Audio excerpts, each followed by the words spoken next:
তারা হয়তো এই হাদিস জানে না, আল্লাহ পাক ওদের কানের মধ্যে আমার এই হাদিস যেন পৌঁছে দেন, আমিন।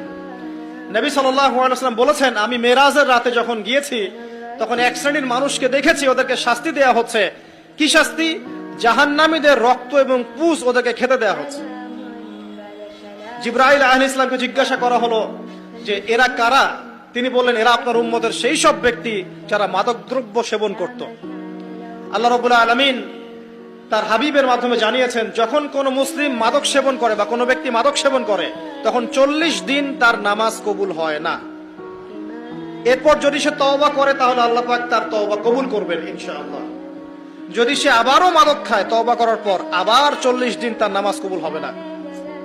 যদি সে আবার তওবা করে আল্লাহ পাক আবার তাকে মাফ করে দিবেন। যদি সে আবারও মাদক খায় আবার 40 দিন তার নামাজ কবুল হবে না। তারপর যদি আবার তওবা করে আবার আল্লাহ তাকে মাফ করে দিবেন।